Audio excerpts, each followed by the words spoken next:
Selamat malam para pendengar setia YouTubers Indonesia. Kembali lagi bersama saya di Creepy Pasta. Ya, seperti yang udah dilihat di judul, topik yang akan saya bawa malam ini adalah bermain dengan hantu atau bermain dengan jin. Jadi permainan dengan jin seperti ini itu sudah dilakukan dari lama banget dan caranya macam-macam. Alat yang dibutuhkan juga macam-macam. Kayak misalnya kita sebut dulu yang ada di Indonesia. Ini udah di request juga dari lama sebenarnya. Jadi jalangkung kalau di Indonesia. Terus misalnya kalau di luar negeri misalnya ada Ouija board. Terus Hitori Kakurenbo, Midnight Man, atau yang lagi rame sekarang Charlie. Nah, semua permainan yang kayak gini jatuhnya itu ritual pemanggilan.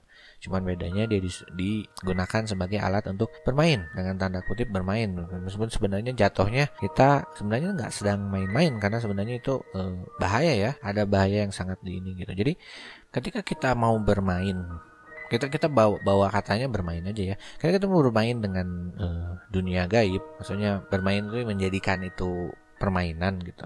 Pasti ada media yang selalu kita butuhin, misalnya jalangkung. Kita kan jalangkung tuh ada banyak. Misalnya jalangkung yang mungkin yang udah pernah lihat ya, dia menggunakan batok kelapa, terus dikasih seolah-olah badan, terus ada yang dibajuin gitu. Nah, ada juga yang jalangkungnya pakai kertas, terus kita naruh gelas, di atas gelas ada koin, terus kita yang main semuanya nyentuh ya, bukan nggak keras berarti, cuma nyentuh jarinya di atas koin. Nanti ketika dipanggil koinnya bakal gerak, gelasnya bakal gerak. Atau misalnya Midnight Man kita butuh lilin, kita butuh korek api, gitu ya. Terus Hitori Kakurenbo kita butuh pisau, kita butuh garam, kita butuh mainnya sendiri harus di rumah. Atau cali-cali kita butuh kertas, kita butuh pensil, terus kita harus gambarin yes atau no gitu. Nah, semua mau apapun ininya, semuanya termasuk dalam ritual.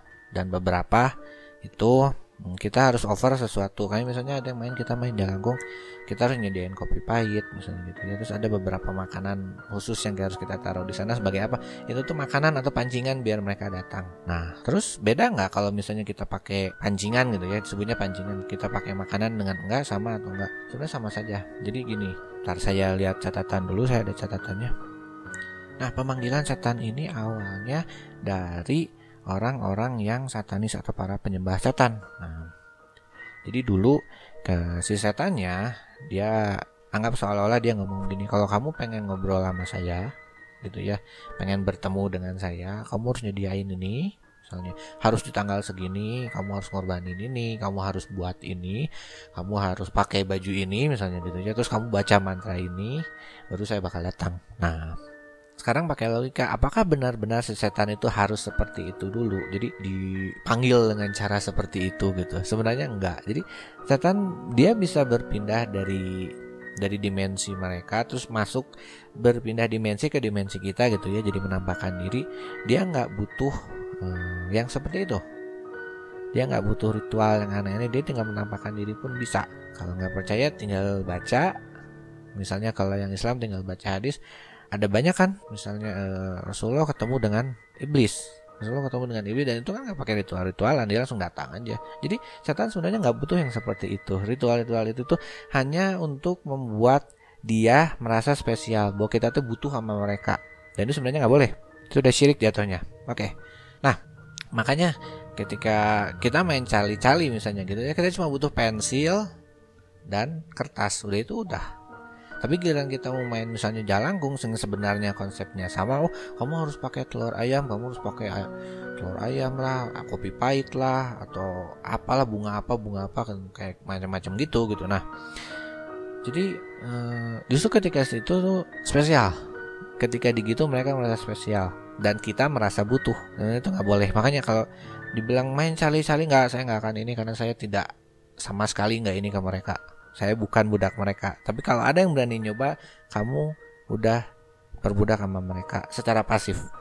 Dan mungkin kamu gak sadar, taunya ya main aja sama setan gitu. Padahal gak, kamu udah menspesialkan mereka dengan melakukan ritual seperti itu. Jangan. Oke. Nah, setelah misalnya dipanggil ya. Jadi setelah kita melakukan macam-macam itu, terus kita panggil. Nah, kenapa kita bilang itu bermain? Karena yang jadinya kan kita cuma nanya, nanya aja kan, misalnya apalah ditanya. Kalau misalnya Charlie dia hanya keluar yes dan no. Kalau misalnya kita pakai Ouija board, dia ada huruf A B C D macam-macam. Terus ada jalangkung, misalnya kalau pernah nonton acara hantu dulu, itu dia si jalangkungnya di dadanya di iniin spidol, terus dia ketika goyang-goyang itu dia menulis sesuatu di situ gitu. Nah, macam-macam. Nah, kenapa dibilang bermain? Karena kita hanya tulis-tulisan. Nah, atau misalnya kita main Hitori Kakurenbo, kita nggak ngapa-ngapain dia, kita cuma mainan petak umpet sama dia, tapi efeknya ada, tentu saja efeknya ada. Kesurupan, dianya nggak mau pulang, kayak gitu kan. Misalnya mau pulang atau enggak, kalau dia lagi jahil, dia bakal bilang no selamanya, terus dia ngikutin kamu gitu. Sangat mungkin itu.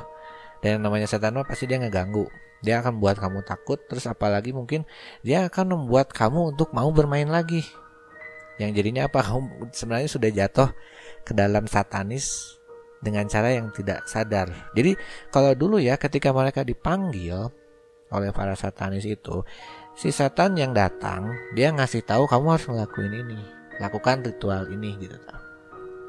Misalnya kamu lakukan ini, kamu bakal kayak gitu. Itu tuh ritual-ritual begitu. Jadi awalnya itu ini sebagai bawa media kita untuk menginformasikan gitu, media setan untuk menginformasikan pada manusia yang menyembah dia apa yang harus dia lakukan. Terus nanti bakal dikasih hadiah, tapi bakal ada harganya. Misalnya keluarga kamu bakal meninggal, yang paling sering mah itu korban nyawa, keluarga kamu bakal meninggal, atau kamu cuma bakal kaya sampai umur sekian, atau misalnya cuma sekian tahun. Tapi kan kalau misalnya kamu dapat harga yang dia lihat, wah saya dapat harta berlimpah gitu, meskipun misalnya cuma 10 tahun gitu, tapi ketika wah harta berlimpah, ya udahlah gitu, dia mau aja gitu. Ya biasa orang-orang yang tidak percaya dengan Tuhan, jadinya dia percaya sama setan gitu, begitulah gitu. Nah sekarang balik lagi ke sistemnya ya. Jadi kan sistemnya kan kita nanya, dia ngejawab gitu. Terus apakah jawaban yang diberikan itu adalah jawaban yang benar? Jawabannya, karena dia adalah setan, jawabannya adalah belum tentu. Nah, kenapa saya bilang belum tentu? Jadi gini, setan bisa mencuri secuil dari berita-berita yang ada di langit. Jadi apa yang terjadi di masa depan nanti, setan bisa mencuri, tapi hanya secuil, sedikit banget.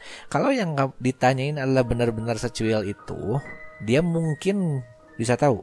Mungkin ya, karena apa? Karena dia setan yang tukang mainan trik. Jadi dia bisa memodifikasi informasinya. Kalau dia hanya sekitar yes no kan berarti hanya 50%. Tapi kalau dia pakai huruf, dia bisa memberikan informasi yang lebih banyak. Tapi itu juga gampang diselewengkan. Karena biasanya ketika kita kayak gitu, itu bisa menimbulkan pertengkaran lah. Misalnya ya apalah yang ditanyakan, terus jadi pertengkaran, jadinya kita percaya ke situ. Udah manggilnya salah, kamu percaya lagi sama jawabannya gitu. Nah, kenapa saya bilangnya setan? Terus gimana kalau misalnya yang kita panggil jinnya baik? Enggak, itu enggak ada satupun jin baik yang mau masuk ke dalam media kayak gitu. Enggak ada. Buktinya Nanami aja enggak pernah main jalangkung dari dulu, tapi enggak pernah Nanami masuk. Dia bilang enggak mau. Nah, yang masuk ke situ semuanya itu setan, jahat. Enggak ada satupun yang baik. Kalau ada yang baik, dia ngaku-ngaku. Ya, saya nggak tahu harus jelasin apa lagi. Saya cuma bisa ngejelasin singkat, dan apa yang ada di otak saya aja langsung saya keluarin. Jadi jangan pernah mainin nama yang kayak gitu, karena tidak ada satupun setan dari situ yang baik yang datang ke sana. Efeknya buruk. Kalau dia cuma datang terus pergi aja, dia nggak apa-apa. Tapi kalau dia ngikutin, bahkan ketika misalnya dia bilang mau pergi, iya, tapi setelah itu belum tentu dia beneran pergi. Dia bisa nempel di kamu, atau mungkin ngegoda kamu buat main lagi, terus akhirnya kamu jadi bergantung ke dia. Nah itu yang paling bahaya ya. Nah itu aja. Kalau misalnya ada yang nanya itu catatan siapa, itu catatan dari seseorang yang pernah melihat langsung ritual satanis, tapi dia nggak terlibat di dalam situ, dan saya dapat catatannya. Oke, segitu aja kayaknya buat Creepy Pasta malam ini. Makasih udah mendengarkan. Silahkan lagi gak suka, silahkan di komen di bawah untuk pertanyaan, request, atau apapun. Kita akan ketemu lagi nanti di topik yang lain. Silahkan di sub juga mau lagi. Kita akan ketemu lagi nanti, dan selamat malam.